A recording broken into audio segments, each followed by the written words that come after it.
नमस्कार, मी पंजाब डक. आज आहे 11 जुलै 2026. आजपासूनचा महाराष्ट्रातील शेतकऱ्याला एक अंदाज देणार आहे.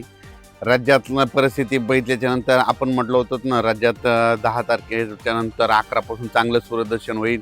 तर 11 तारखेला चांगलं राज्यात सूर्यदर्शन झालं आणि वारं देखील सुटलेलं आहे. मग राज्यात आता पाऊस कधी येणार आहे, तर खास करून आज मुद्दामून त्याच्यासाठी अंदाज देणार आहे.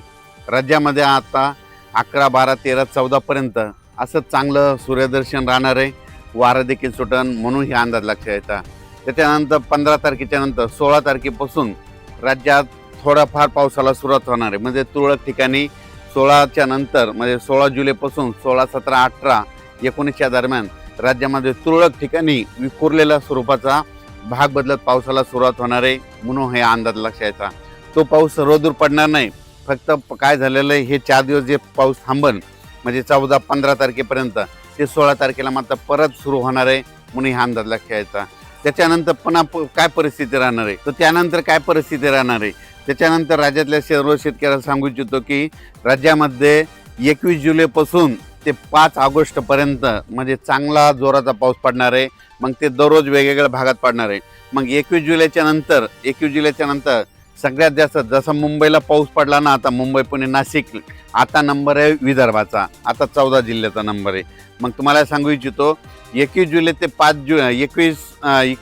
5 जुलैच्या दरम्यान राज्यामध्ये गडचिरोली, चंद्रपूर, नागपूर, वर्धा, भंडारा, गोंदिया, यवतमाळ, अकोला, हिंगोली, वाशिम, त्याच्यानंतर इकडं बुलढाणा जिल्हा, जालना जिल्हा, जळगाव जिल्हा ह्या भागामध्ये मात्र 21 जुलै, 22, 23, 24 पर्यंत चांगला जोराचा पाऊस पडणार आहे म्हणून हा अंदाज लक्षात यायचा.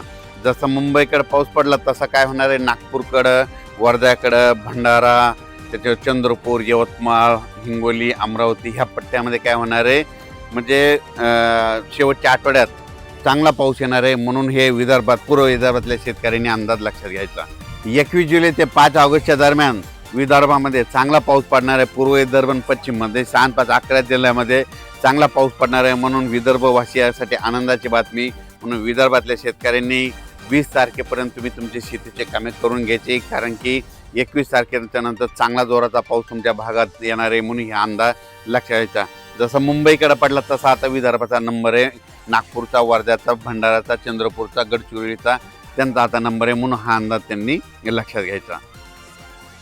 पण तुम्हाला एक सगळ्यात महत्त्वाचं सांगू इच्छितो, पंढरपूरची दिंडी परतल्याच्या नंतर मात्र राज्यात माझा जोराचा पाऊस पडणार आहे म्हणून ही अंदाज लक्षात यायचा. मग ते पाऊस कसा पडणार आहे, 27 जुलैपासून ते 5 ऑगस्टपर्यंत राज्यात मग जोराचा पाऊस सगळीकडेच पडणार आहे म्हणून हा अंदाज लक्षात यायचा. त्याच्यानंतर सांगायचं झालं तर अहिल्यानगर जिल्हा, पुणे जिल्हा, नाशिक जिल्हा तिकडं काय होणार आहे, 21 तारखेच्या नंतर चांगला पावसाला सुरुवात होईल आणि सरी मात्र पुणेकडं तिकडं सुरू होतील म्हणून हा अंदाज लक्षात यायचा. त्याच्यानंतर इकडं सांगली जिल्हा झालं, सोलापूर जिल्हा झालं, लातूर जिल्हा झालं, धाराशिव जिल्हा झालं. जुलैच्या शेवटच्या आठवड्यामध्ये तिकडं पाऊस येणार आहे. तिकडे सध्या तरी असा मोठा पाऊस तिकडल्या भागात नाही म्हणून लातूर जिल्हा, त्याच्यानंतर धाराशिव जिल्हा, सोलापूर जिल्हा, सांगली जिल्हा ह्या भागातील शेतकऱ्यांनी, बीड जिल्ह्याचा काही भागातील शेतकऱ्यांनी लक्षात यायचा. आता हे जे पाऊस येणार आहे म्हणजे आता 21 जुलैपासून जे जास्त पाऊस फक्त आता पूर्व विदर्भ आणि पश्चिम मध्ये 14 जिल्ह्यामध्ये जास्त पडणार आहे म्हणून हा अंदाज लक्षात यायचा. त्याच्यानंतर यात्रा परतल्याच्या नंतर मात्र महाराष्ट्रामध्ये सगळीकडे जोराचा पाऊस पडणार आहे म्हणून हा अंदाज लक्षात यायचा. म्हणजे 27 जुलैच्या नंतर राज्यात मग 27 जुलै ते 5 ऑगस्टच्या दरम्यान मग राज्यात सगळीकडे जोराचा पाऊस राहील म्हणून हा अंदाज लक्षात घ्यायचा.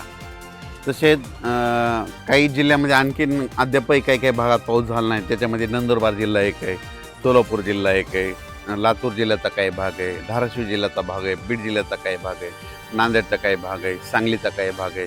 त्या भागात मात्र 21 जुलैपासून ते 5 जुलैच्या दरम्यान तिकडं देखील दररोज वेगवेगळ्या भाग 21 जुलै ते 5 ऑगस्टच्या दरम्यान तिकडं देखील त्या भागात पाऊस पडेल आणि त्यांच्या देखील पेरण्या होणार आहेत म्हणून हा अंदाज लक्षात यायचा. नंदुरबार जिल्ह्यात देखील आता ह्या 15-16च्या दरम्यान म्हणजे 16-17च्या दरम्यान नंदुरबार जिल्ह्यात देखील पावसाला सुरुवात होणार आहे म्हणून ह्या नंदुरबार जिल्ह्यासाठी आनंदाची बातमी. राज्यात मात्र 15 जुलै, 16, 17, 18ला विखुरलेल्या स्वरूपात भाग बदलत पाऊस पडणार आहे. सर्वदूर पडणार नाही, फक्त पाऊस सुरू होणार, एकदम असा बंद पडणार नाही म्हणून हे अंदाज खास करून अंदाज दिलेला आहे, कारण की प्रसार माध्यमातून खंड असा शब्द वापरला. तुम्हाला सांगू इच्छितो एकदम खंड म्हणजे की सगळा पाऊस बंद असतो, तसं काही होणार नाही. 15, 16, 17, 18च्या दरम्यान राज्यात परत पाऊस थोडाफार सुरुवात होणार आहे. त्याच्यानंतर काय होणार आहे, 21 जुलैपासून ते 5 ऑगस्टच्या दरम्यान राज्यात पुन्हा पाऊस चांगला सक्रिय होणार आहे. 2 चक्रीवादळ येणार आहेत.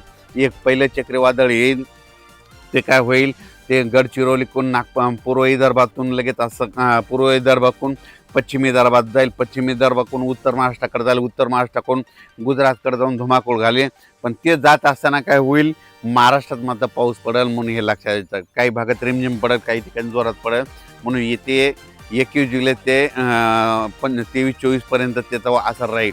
त्याच्यानंतर परत एकदा पुन्हा एक आणखीन पाठीमागून एक लो प्रेशर तयार होईल आणि त्याचा पाऊस पुन्हा काय होईल, 27 जुलैच्या नंतर ते 27 जुलै ते 5 ऑगस्टच्या दरम्यान ते पाऊस येईल. म्हणून हे अंदाज लक्षात यायचा. राज्यात एकदम सगळीकडे पाऊस असा बंद काय होणार नाही. राज्यात फक्त 4 दिवस म्हणजे आज 11, 12, 13, 14पर्यंत राज्यात चांगलं उन्हाची तीव्रता वाढेल आणि आता वारं जोरात सुटेल म्हणून हा अंदाज लक्षात घ्यायचा. त्या भागात अद्यापही पाऊस झाला नाही, त्या भागात मात्र 21 जुलै ते 5 ऑगस्टच्या दरम्यान पाऊस पडेल आणि त्यांची देखील पेरण्या होतील म्हणून हे अंदाज शेतकऱ्यांनी लक्षात घ्यायचा. अचानक वातावरण बदल झाला, परत एक मेसेज दिला जाईल. धन्यवाद.